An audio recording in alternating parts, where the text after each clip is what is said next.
Welcome back to Pro Wrestling Throwdown.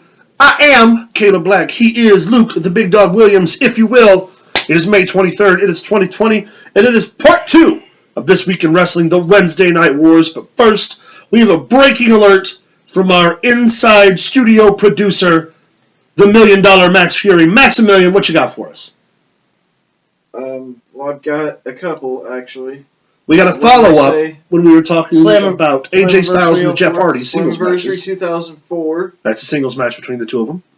Slammiversary 2004, TNA. If this will ever pop up, looks like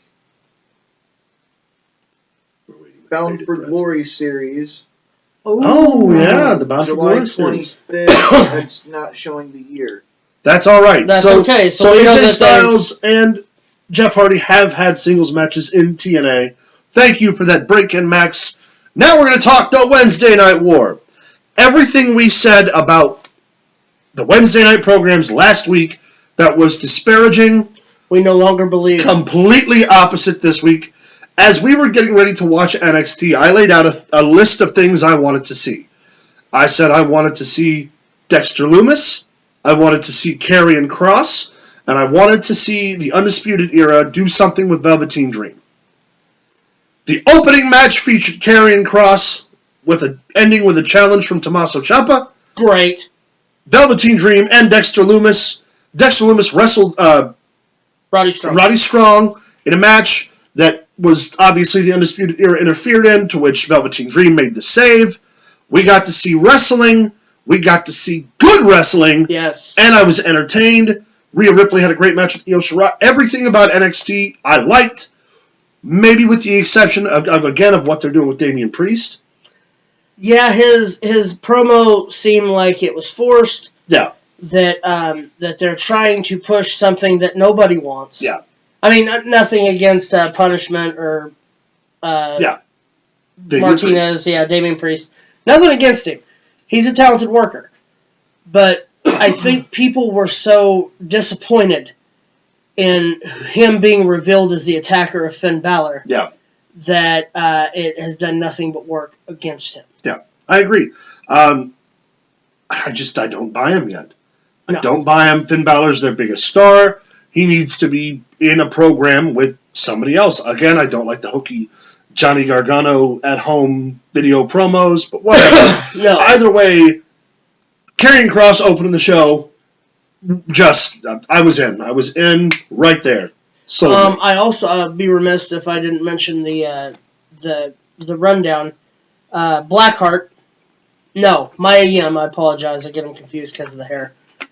Being attacked by Candice LeRae. Candice LeRae. And Keith Lee coming in and making the save. Yeah. That looks like, to me, first off, we're definitely going to get a mixed tag. But I'm thinking it in your house. Might be Gargano and Lee for the North American Championship. Agreed. Now let's talk about my personal favorite moment from NXT this week. Drake Maverick is still in the tournament, which means he could still win the Cruiserweight title, which means he gets to keep his job, which means that the emotion and the realness of the storyline and what's at stake, I'm into watching. And I love Drake Maverick, and goddammit, I hope he wins. I think that, could you have imagined the pop that he would have got getting that pinfall if there had been a crowd? You and I popped. We were watching it together, and as soon as it happened, we both, all three of us popped. Yes! Please, if you're watching, I know someone's out there listening, Drake Maverick needs to win that championship. Along with Damian Priest, I think the only downside to NXT was the handling of the standings. I don't understand how Cuerno, or Phantasmo, whatever they call him now, beats Tozawa. Tozawa goes to a tie record with him, yet they push him up. And then Drake Maverick and them are all the same thing, and they have to wrestle a triple threat. That makes no sense. I am livid that I did not know initially that King Cuerno was El Hijo de Fantasmo when I've been waiting on his debut ever since I knew he got signed, and then I discovered that by watching this tournament. And that is just not... I want King Cuerno. I want the Hunter. I think that I think that the reason being for that, one is Vince McMahon doesn't take stars, he makes stars. True. That's a name that obviously he didn't want to go with, but I think there's a little bit deeper if you dig. I think maybe that name is still owned by Lucha Underground. It might be. People who Sure.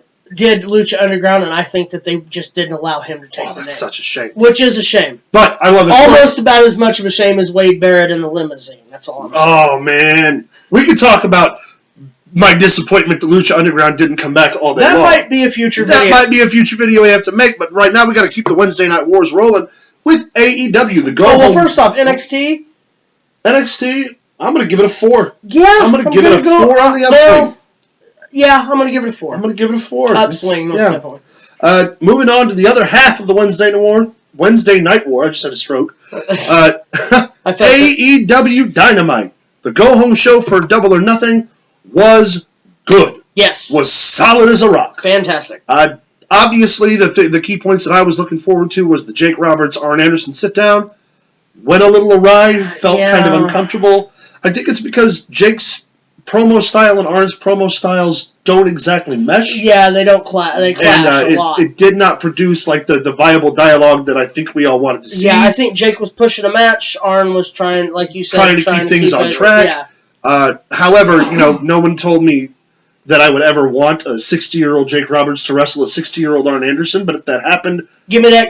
I would not be upset about it. Yeah. Just to see Jake hit the DDT on Arn. Oh. I'm still telling you, he should have been like, hey, Arn, Friggin' mouse water. you forgot to shake my hand. That would have been just the meanest, rudest thing he could have done. Comments on Pro Wrestling Throwdown are those of Caleb Blacks and not exactly those of other people on the screen. Oh, it would have been Even great, though it would have been it. hilarious and I'd have laughed. That's not the point. Other things of note, obviously, we're setting up for the ladder match. Yes. Got a little promo from Darby Allin where he sets a ladder on fire. I like that he makes his own videos. They're interesting. I just don't know. I mean, I understand the message. I don't know if that was the proper way to convey it because you need the ladder to win. But, Darby Allin's Well, his legs and stuff were also on fire at the top of the ladder. Yeah, he was very cool. I mean, it cool. works. We got a vignette from Pac. Yeah. It was kind of cool seeing him standing side by side in his gear, had the mask on. It was kind of eerie. I dug that.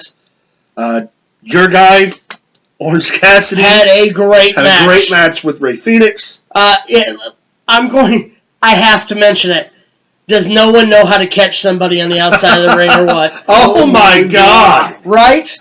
Rey Fenix hit the ground as hard as he could, and then, Colt Cabana did a moonsault. Nobody caught him. Yeah. Well, actually, somebody had done one first. Yeah.